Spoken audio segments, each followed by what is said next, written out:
Mary Catherine, welcome to Constituting America's Constitutional Chats. We're going to ask Thank you you to so make a much. few comments on today's topic of free speech, and then we'll go to questions. I'm so glad to be with you guys. Thank you for putting together these types of conversations. I really appreciate it. And I think it's so helpful for people to hear these things and to be able to tune into something like it. So, my talk is not as much about the constitutional part of free speech, which is obviously unique to America and amazing and a gift to us, but the second part, which is the cultural recognition of why free speech is important. And you mentioned in my in the intro of me, which is very generous, thank you, the book that I wrote with Guy Benson, another Fox News contributor. If you guys watch, you'll see him all the time, called End of Discussion. And it was actually a cancel culture book before cancel culture had a name. We didn't realize that at the time.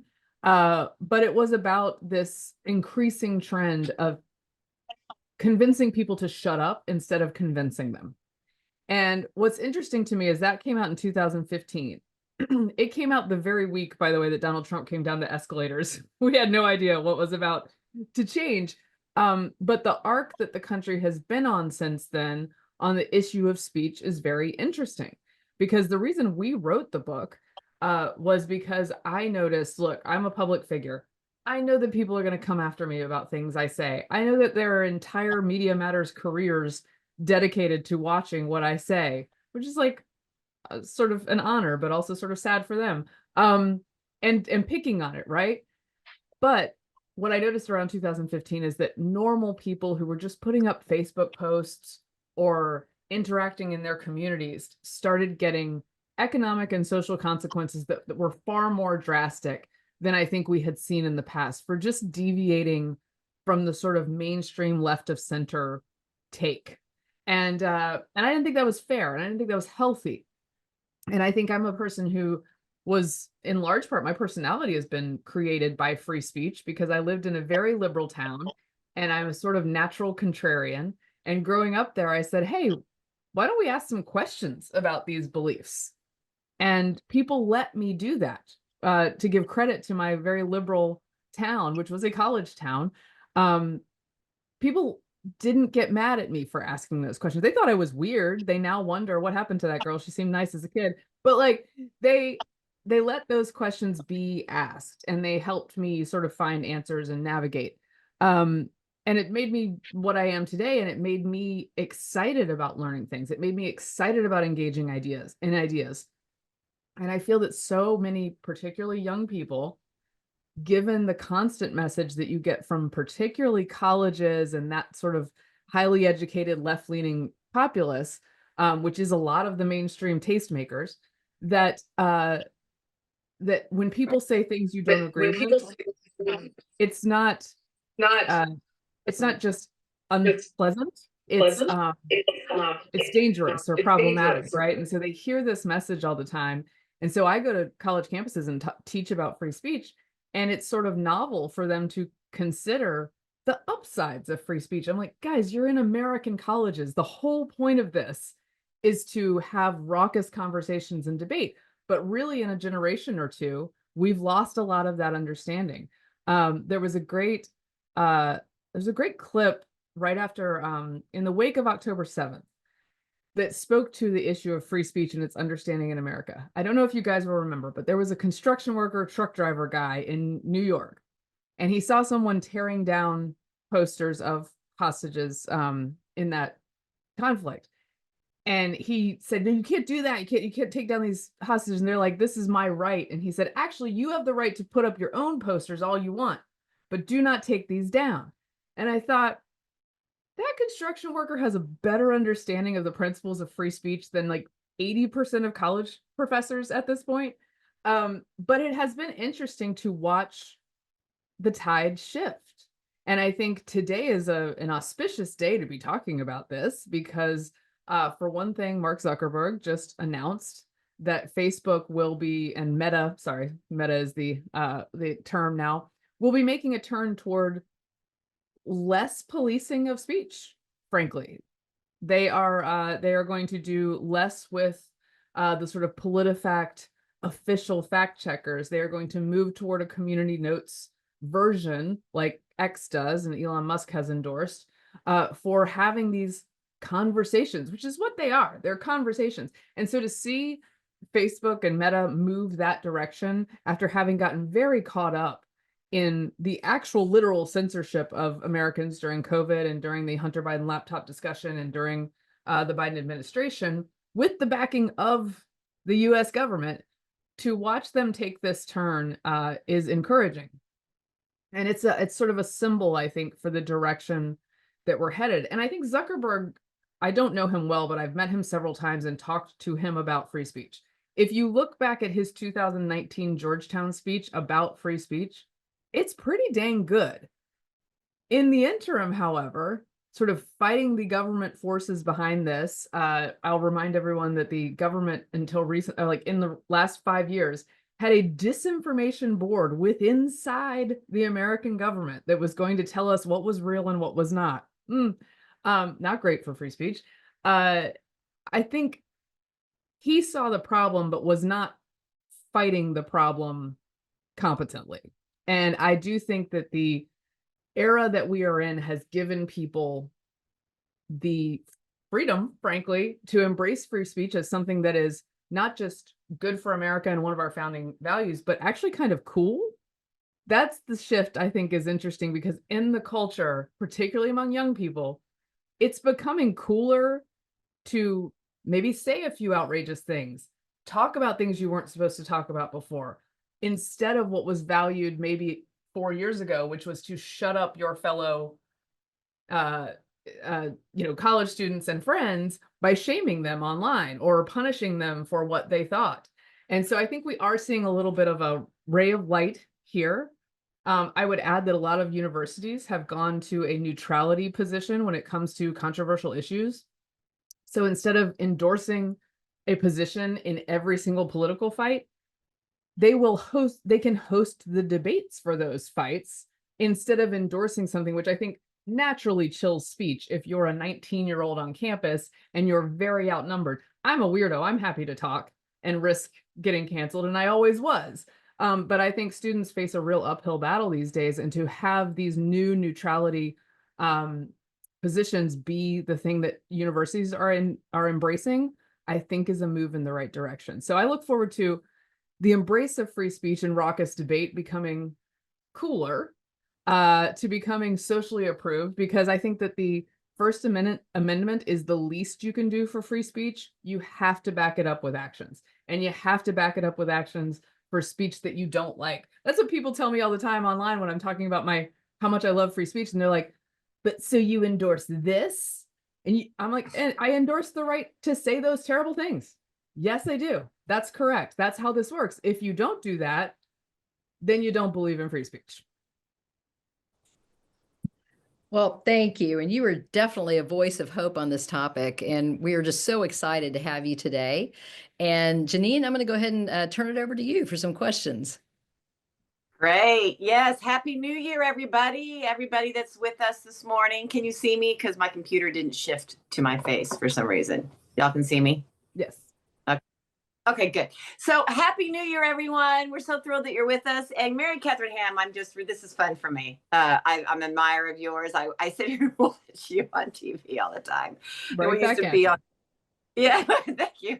We used to be on a certain show together all the time, and not together, but we were both guests. And so this is fun. Thank you for your time. And it's great to hear your perspective. We have a lot of scholars come on that are probably more my generation. So it's great to hear from your generation. Or do you consider yourself a millennial? Is that I'm like grandma millennial. I am the oldest millennial you can get, which sometimes I'll just when the millennials are not cool, I'm just like, I'm sort of Gen X. It's cool, guys. I'm sort of Gen X. I'm just the youngest one. Well, anyway, it's fun to hear your perspective. And I couldn't help but think when I was listening to you, I wonder what Hollywood's going to do.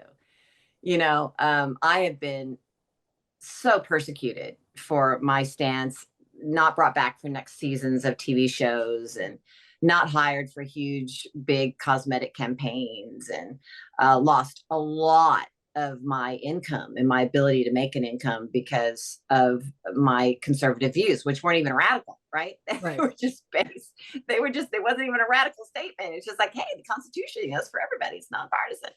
I wonder if Hollywood's going to follow suit.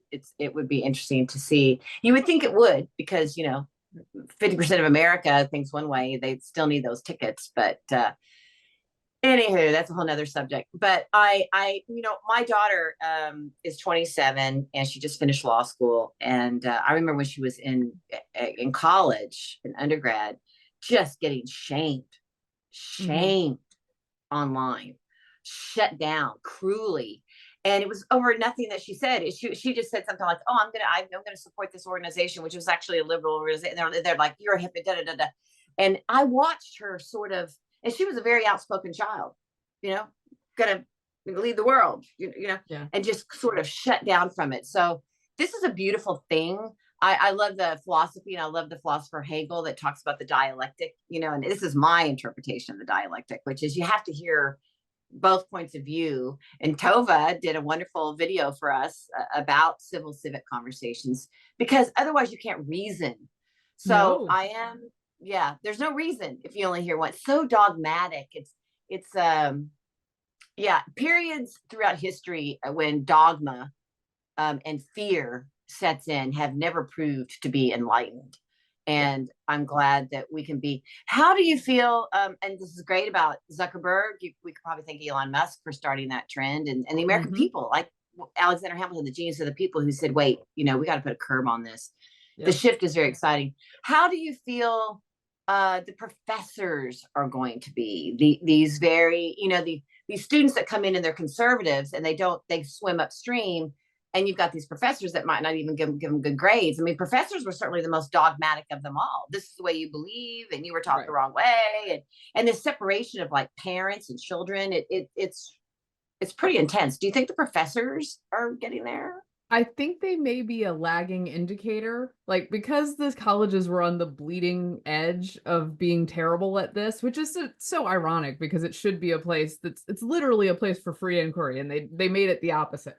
So I think that they will lag. However, I think there's been a bit of a shock to the system on this stuff in the past 2 years, partly with, as you note, 50% of America has center-right and right-leaning views, right? That also goes for many of the donors to universities. So those particular customers and the parents of students who are going there, who are paying a lot of money to these universities, I think kind of had it up to here in the past couple of years with the COVID regulations, not being in person for class, and then adding the ideological nonsense on top of it, and the lack of free inquiry. And they're like, what are we paying for here? So I think, to some extent that will have them motivated to do things differently. I think the institutions themselves, like I said, they are taking more neutral tacks. Harvard has decided to do this. Michigan, I believe Columbia or Barnard has. I'm not sure about Columbia yet. So the institution itself. However, the professors, of course, have freedom of speech in their classrooms. I think what's interesting, and this is the loss of the cultural understanding of why free speech is important, is that professors should want their students not to be intimidated into believing what they believe automatically. Right? Like when I go into a college classroom, I am, of course, the ideological minority, even in a state school in the Midwest, right? I know I'm going to be the weirdo. However, I will tell the students proactively, please disagree with me. I'm not afraid of it. It does not bother me. I will not get mad at you. I will not punish you for it. Please come at me with whatever you got, and let's keep it, civil, not personal.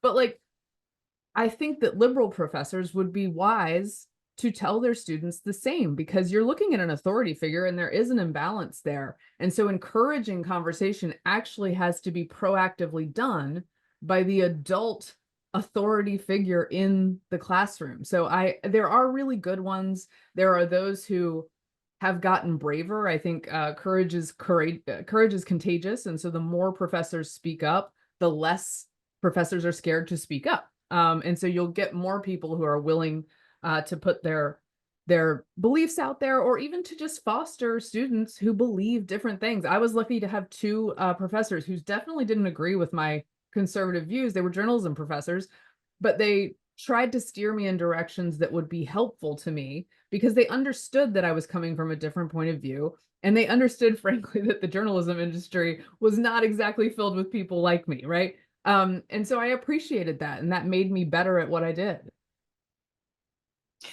So true. And, I think that if we can just there's nothing, if we look at the, the Connecticut Compromise, things of this nature, the way, and I'm reading right now, the way both points of view argued and shut the doors, and to not be afraid to have a differing point of view. I've watched my daughter just sort of cower now. In anything, it's like, oh, I can't have that kind of discussion, and but if you look at true enlightenment and leadership, it's when they were able to come together and say, and not be afraid of disagreement.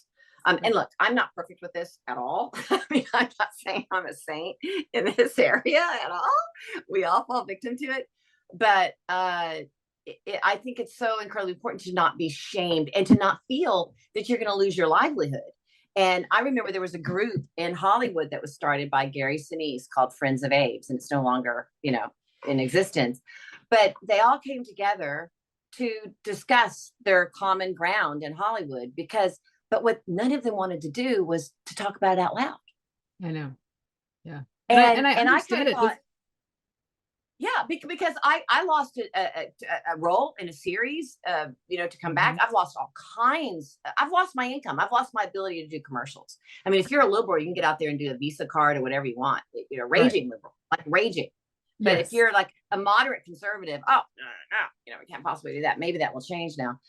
But just the shaming of it. But when the group wouldn't speak out, I thought, well, how can we make any progress if we're silenced in our point of view? And the only ones that were really speaking out at that time was sort of John Voight and me. It was like Rob Lowe came later, and Scott Bakula came later. All these other people came later, but John Voight and I were kind of like the only ones that were getting out there and speaking about it. So I think if there can just look, I'm not saying other people have to, we give speeches all the time for Constituting America. We're never trying to change anybody's point of view. Right. We just want to enlighten a point of view. And if you go in and you only show one video of, say, Al Gore's global warming, but you don't show the other point of view and they're completely shut down, how can anybody reason about it? I would much rather hear all the facts from both sides and make my own decision about it than feel like someone's putting their thumb and making me believe it without an alternative point of view. So it just seems intellectually stimulating to be able to have that kind of conversation. So I hope the rising generations, and it seems like maybe in the election it's the case, aren't going to be so afraid to express their point of view. But the shaming has to stop. And that's probably my last question for you. But don't you think the shaming has to stop? Yeah, I mean, I think this is a huge, right. So you mentioned, there are economic costs to this. There are huge social costs to this if you are one of the leaders who starts that. And it's very hard and it's a lot to ask.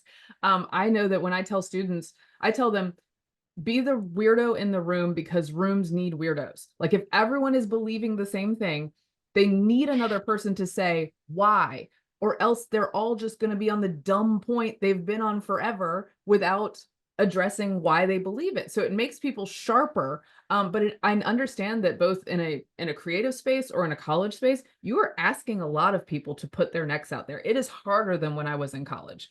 And so I'm glad that it's getting less hard. The easier we can make that and the more we can embrace that, the better. Yes, because in closing, I'm going to toss to Tova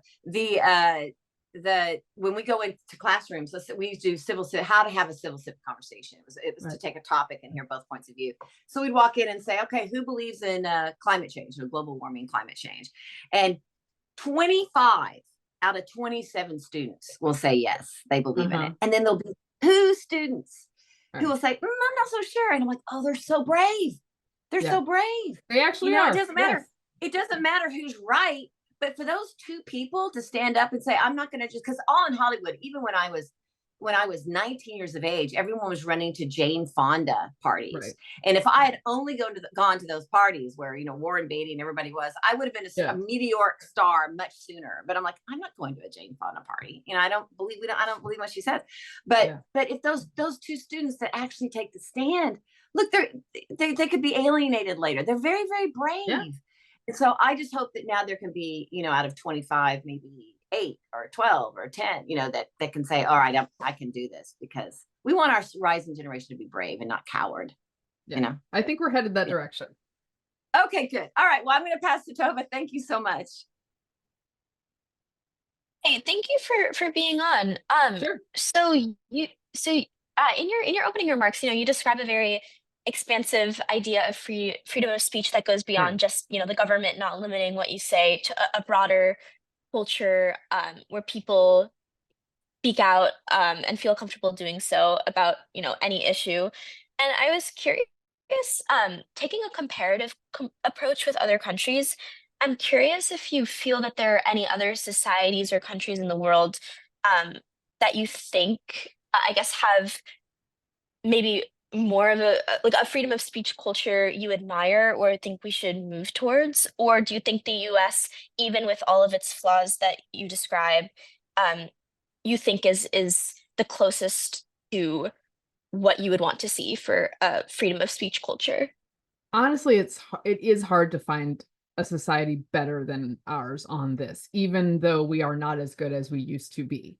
There are other societies, I think of, like the French and these Israelis, who are more frank than the American people are, right? Like, who are there is some Americans are actually quite polite in the way that they discuss issues. I know that, if you spend all your time on X, maybe it doesn't feel that way, and if you get in contentious arguments.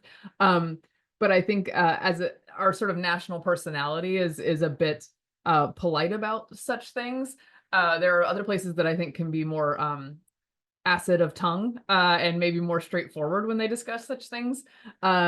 However, as far as actual protections for citizens and the press, and for sort of a societal valuing of the upsides of free speech, you really don't see what we have here. We are kind of the last frontier.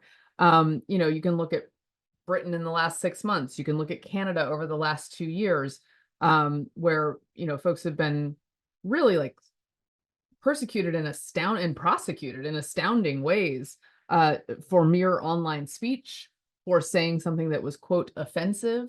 And these things have been turned into actual, quote unquote, harm, in the eyes of the law, and people are punished severely for them. And I'm glad that there are organizations in those countries who do the hard work of defending against it. But the institutional and sort of cultural barriers that we have for punishing people are just not the same anywhere else. And so I think that's one of the reasons that I'm so passionate about it, is because, you see things happen in other countries and you go, well, what happens if we have a disinformation board within the US government's intel branches, and these sort of old tools of spycraft that are supposed to be used against foreign adversaries get turned on our citizens? I mean, that is a very bad pattern of facts.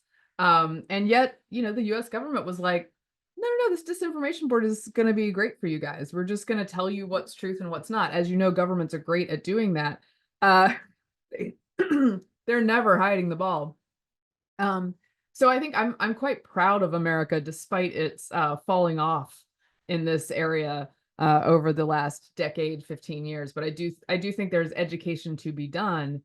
And as we've noted, the vibe shift seems to suggest that even if the education part hasn't been done in the sort of traditional institutions about why free speech is good, a lot of people have a gut instinct in this country that after the last 4 years, and I say the last 4 years, not just for political reasons in the Biden administration, but because of COVID and because of a lot of speech codes that came into existence and a lot of civil liberties that were really kind of stomped on in sort of astounding ways using emergency powers.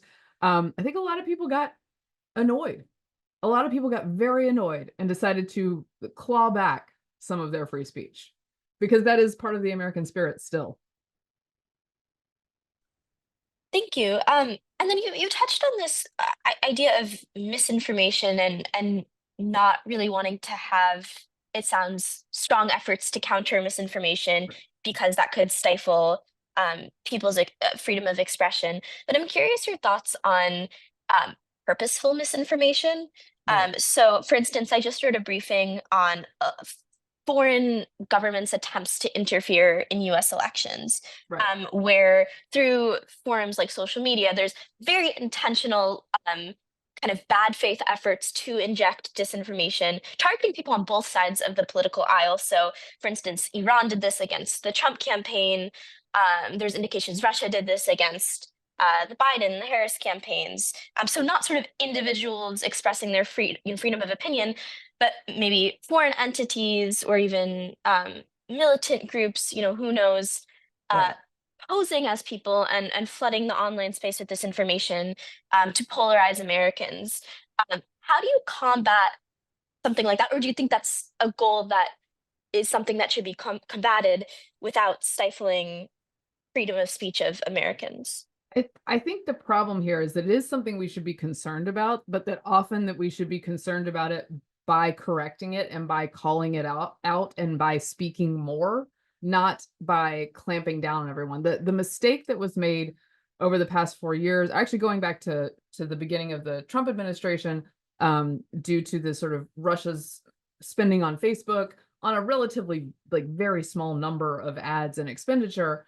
However, like they do have effects. I'm not saying that they don't, that they can't have deleterious effects. The problem is that sort of spycraft and punishments that were supposed to be used for foreign adversaries ended up being used on American citizens who just had opinions that the government was not a fan of, right? And the misinformation and disinformation, some of it intentional and genuinely bad from foreign adversaries and foreign governments, ended up being a rather small part of the pool that was being punished, but was used as a justification for taking out and censoring a lot of American speech. So if you have a situation like that where that authority has been misused and various moderation rules have been misused, the American people rightly should not trust you to be drawing the line between mis and disinformation and their speech. Right? Some of it's just Americans who like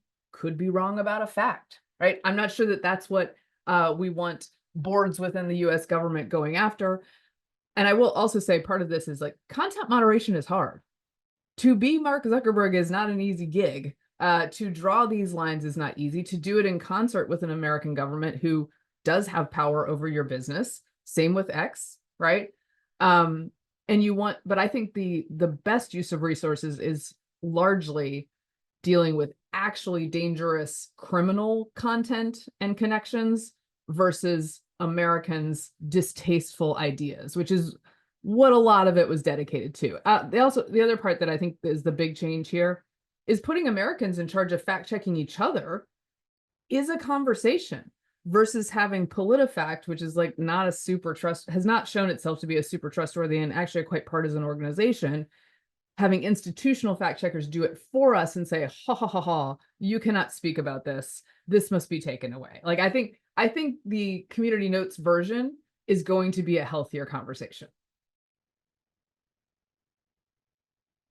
Thank you. And then if I question, naturally carries social consequences, even in the best of times. Right. When someone says something, people respond, they disagree, and no matter how expansive your free speech culture is, like the perceptions of what you say kind of are influenced. The perceptions of what you say are just they're kind of natural consequences to that.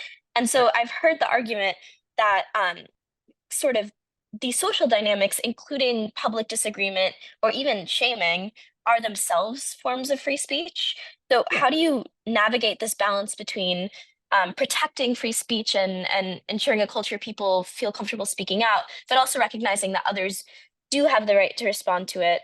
And kind of at what point, in your opinion, do natural social consequences become an unjustified suppression of free expression? Yeah, I think we have a proportionality problem in our what I think some people will call it accountability culture, right? Sometimes people are going to mess up in an internet age, and this is the problem that people have not figured out how to fix. What can happen is that the excuse me, the consequences can so far outstrip the size of the offense and the attention can so far outstrip the size of the offense that it just gets kind of ridiculous and abusive, right? So it becomes something other than simply accountability for saying something dumb. I'm not sure how to fix that problem, because once you go viral, like everyone wants to have a take and pile on you. So some of that is just going to exist, and you have to do the best, I guess, to make the most of your viral moment. I haven't had one yet that's paid real good, so I guess I should say dumber things. But the other thing is, I do think sort of coordinated boycotts and those kind of things for very small offenses ends up just limiting the number of things that we're quote unquote allowed to talk about. So I want the guardrails to be there, but I want them to be like pretty wide out there. Like there are things that will lose you a speaking gig on campus.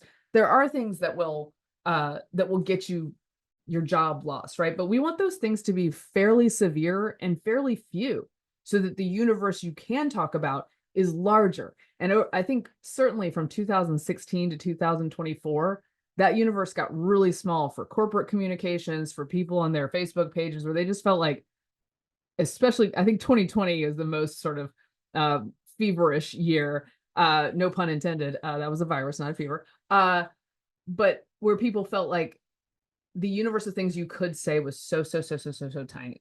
So I just want to keep consequences proportional to the best of our ability in an internet age, which is a challenge. Great. Thank you so much for your insights. And now I'll pass on to Joel. Okay, it's been an awesome show listening to you. Thanks so much. I know our listeners are loving it.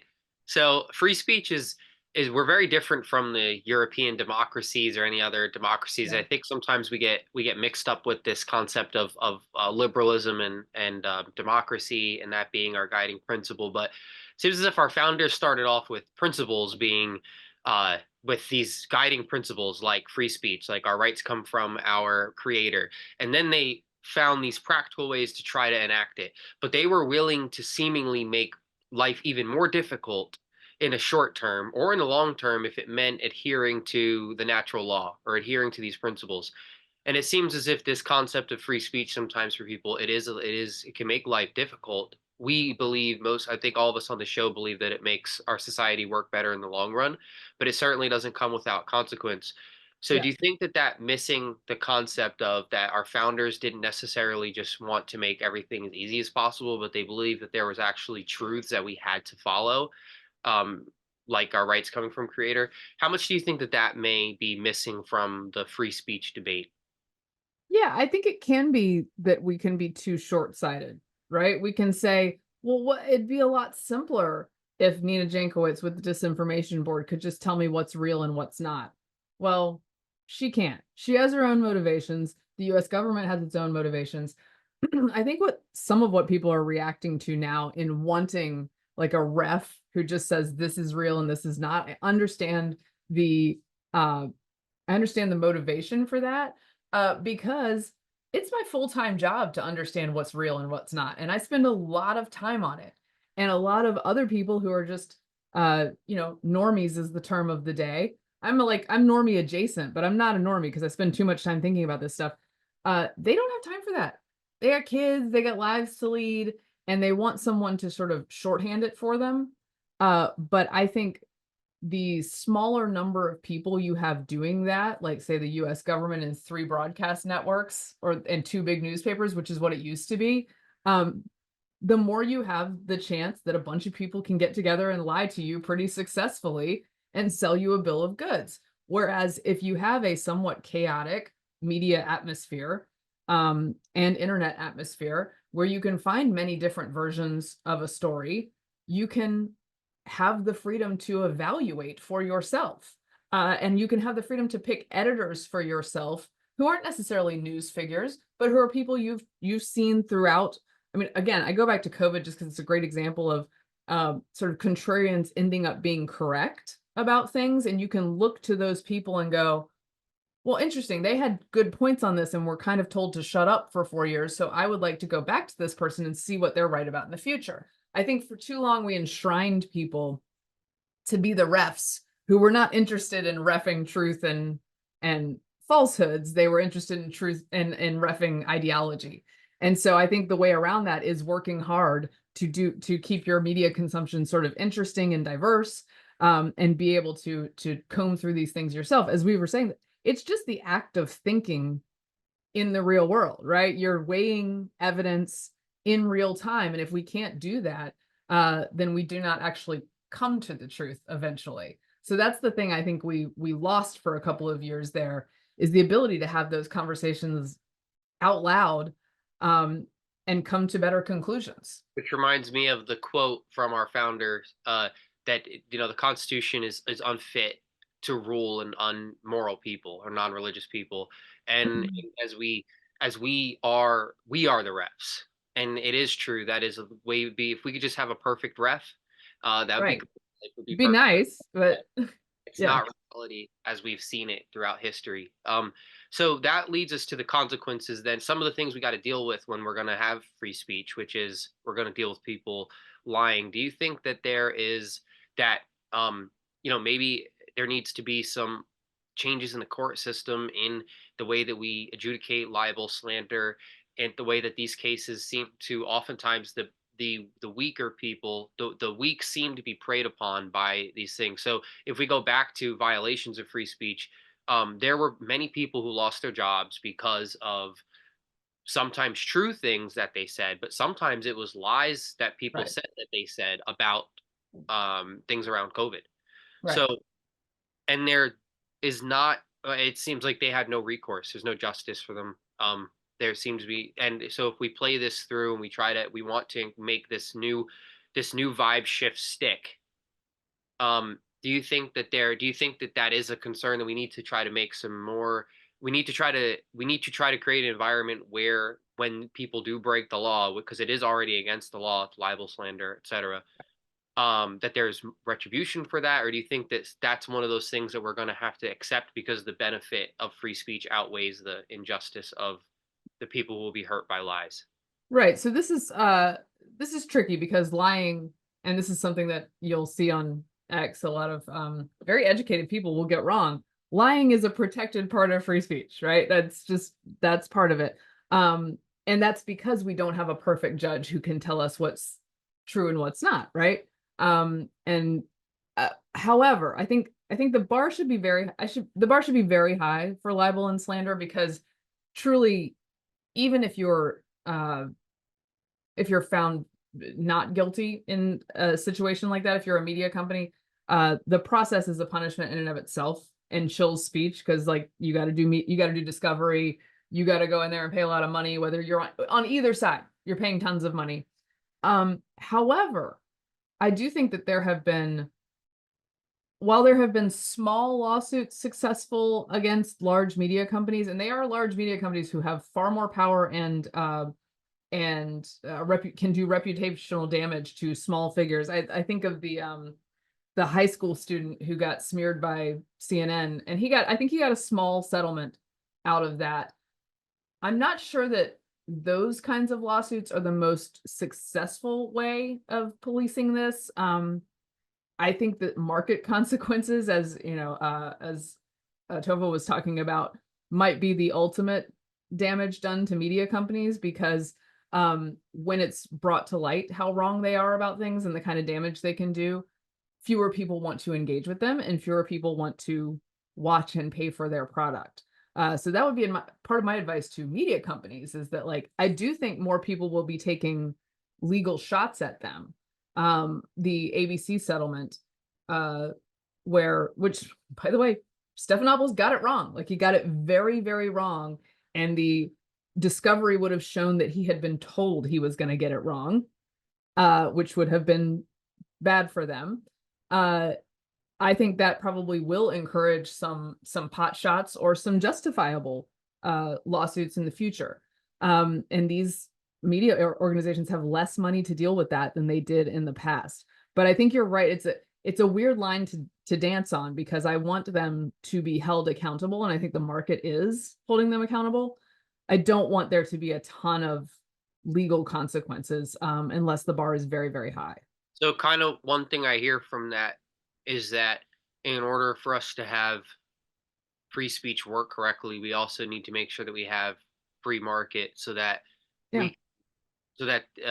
we can be rewarded, so that basically that there's a mechanism that will reward virtue, we believe. If you believe in, the American people as a whole, then that's going to be something that also has to be protected, and that we have to also then be really careful when any company is given advantages over other companies, because then that Yes.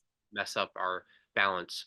Well, and I think each of us on a personal, and I tell students this all the time, each of us on a personal level, you can incentivize the kind of reporting and behavior and civil discourse that you want to incentivize, right? Like, you become part of the marketplace when you do that. And so I try to be pretty careful about who I'm giving money to and who I'm engaging with. I hear a lot of wacky voices, but those that I'm like rewarding with a bunch of time, I want to be ones that are part of a diet that I think is healthy. A friend of mine wrote a book actually called The Information Diet, which I think is maybe how we should think about our consumption these days, because there are so many places to get your news and information.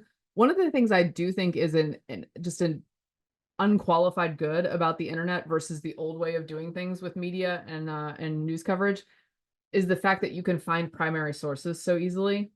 So yes, AI is going to be an issue with doctored video and that kind of stuff. Even just trickily edited video is a problem. However, the internet gives you the ability to hunt down that original video in a way that you really didn't have even when I graduated from college, like not even close.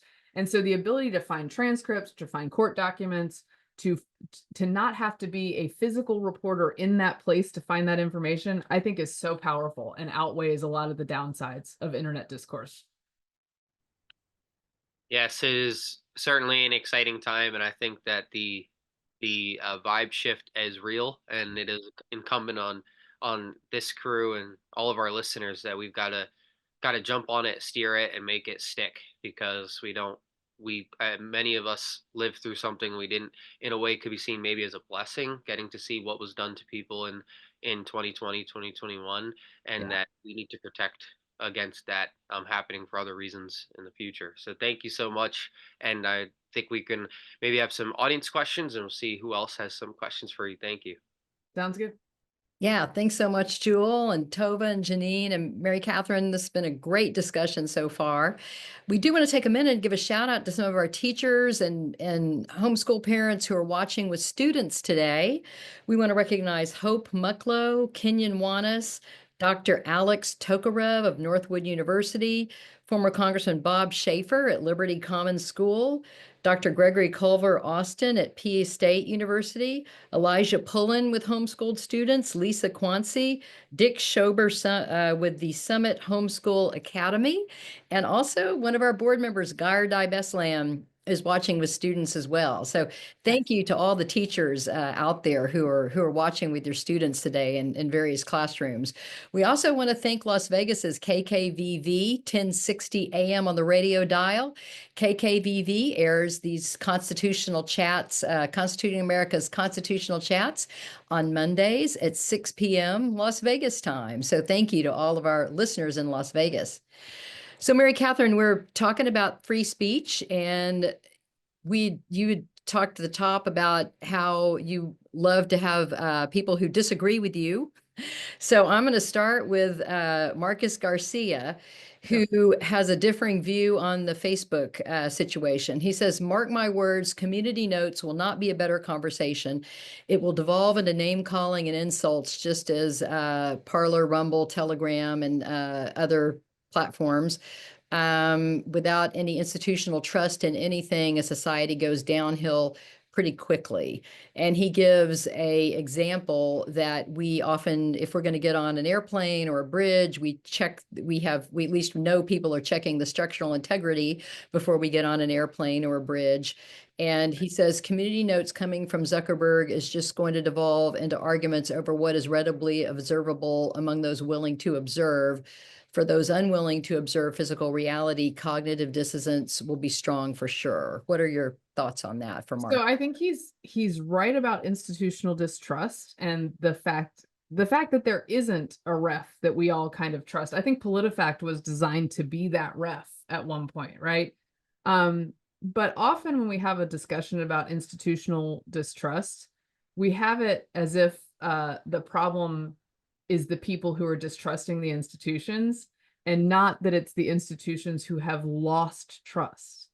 They have given away trust. PolitiFact and I'm not picking on them in particular. It's just because this particular conversation, there are plenty of institutions who have done the same.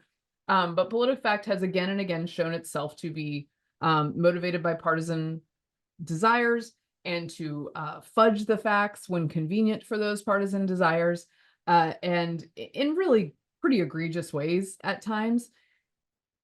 And this is just one of many examples of the institutions who do this kind of thing, who ended up finding their institutional ref position very useful for pushing the ideology they agreed with, not the actual facts. So a more distributed version of that, I would say that community notes on X is definitely an improvement over what PolitiFact and others were doing in the past on that site, and has not actually devolved. And I am not a I have friends who are community noters on X, and it requires people who are dedicated to the community to do that and to spend time on it. I admire those who do. It does self-select for a sort of an oddball kind of constituency, with respect to my friends who are oddballs. As I said, I'm not a normie. But I have found that the more distributed version of the fact checking, where they discuss with each other inside the community notes, has been pretty quick to call things out. And it has not been ideologically imbalanced in the way that other forms have been. None of it's going to be perfect. But I think those institutions, if they want to do this job, they have to earn their trust back. That's part of why it's become a more distributed version of this. And frankly, I trust the wisdom of the crowd versus whatever, I don't know, priest or priestess we're putting in charge of the truth. So, and my own brain, you got to have that too. Well, thank you. And staying with the Facebook topic, Julianne Smith asked, if you were advising Mark Zuckerberg to move his Meta platform to free speech, what would you say to him? Right. So actually, I did advise him on this in the past. So when there was a huge story around 2018 about how what had happened is they were trying to do content moderation, and it turned out that they had like no one who thought differently in that room. And it resulted in a lot of very bad decisions, removing things that were true, removing things that were non-controversial opinion pieces that were just right of center, and in disfavoring a bunch of conservative channels and groups. And those things, those are economic consequences, right? When those groups are shut down and not able to have the same opportunities as liberal groups have. He called in a bunch of people to Palo Alto to have a discussion about this. And at the time, I was like, you better be real careful who you have doing fact checking if you're moving forward with this form of content moderation. And the fact is that the priests and priestesses, the PolitiFacts of the world, the pointers of the world, are also solidly left-leaning and often too in their bubble, that it led to exactly the problem that I anticipated and the problem that already existed. So that was not a reform that was made. I think a lot of people are more cynical about Zuckerberg than I am. I do think if you look back at that Georgetown speech, his heart seems to be in the right place on the idea of free speech as a societal good. He is in a weird position, as all of these guys are. But I hope that this more distributed form, and if you're gonna have an official ref team, it needs to be basically 50-50 conservative liberal. And I would include other variations of libertarians and all sorts of things in there, because between libertarians and conservatives, you're gonna have very different views on drug policies and all that, those kinds of things. So I would advise a very diverse team if you're going to have another team that's looking at this stuff in addition to the distributed ones. But I think he has an instinct for more speech is better. The other thing is they have so few resources. Stick with the criminal stuff, man. Like, there's a lot of bad stuff that happens online on people's platforms. Just like make that your first priority and then deal with the bad opinions. I don't know. Very good point. Very good point. Robert McKeeman asks, what effect does DEI have on free speech?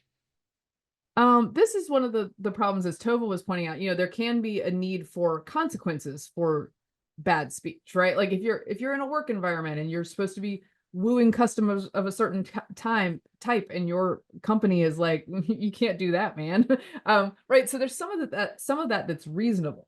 However, what DEI does is speaking of priests and priestesses, is put a top-down belief system in place that is quite limiting for what people coming into the organization can believe. My friend Greg Lukianoff, who is the head of FIRE, the Foundation for Individual Rights and Education, or I think now it's Rights and Expression, because they broadened their mission.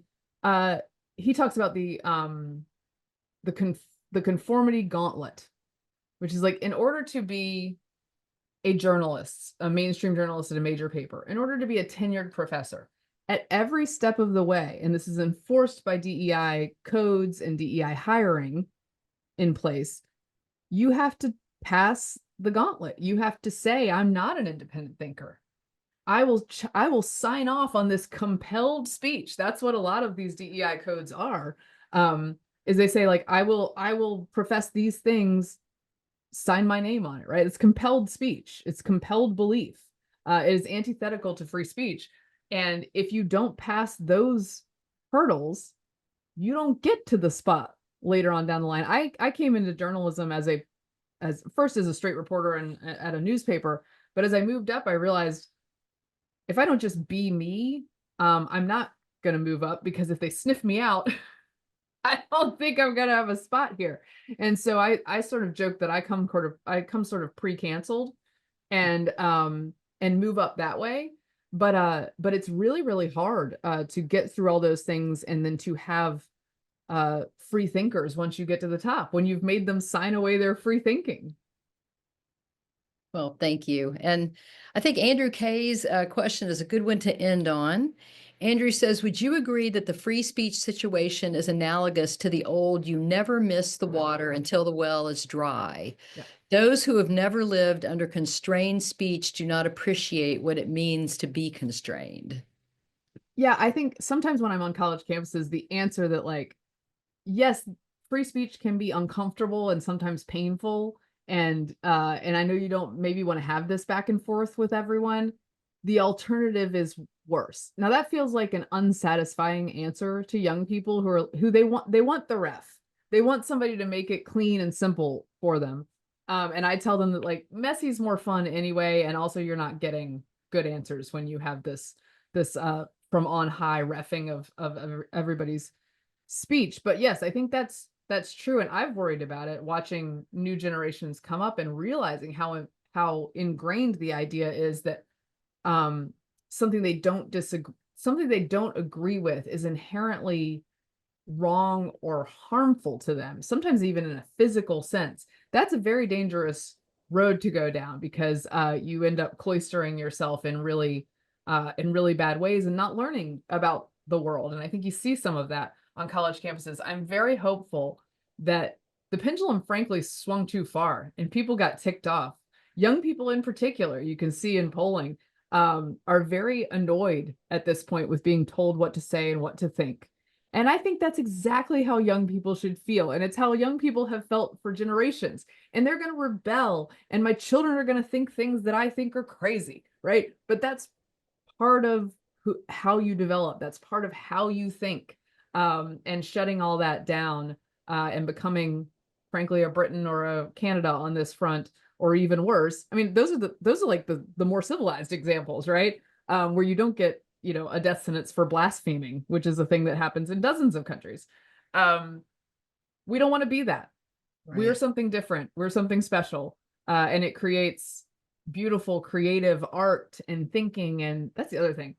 All this stuff can be so limiting for art.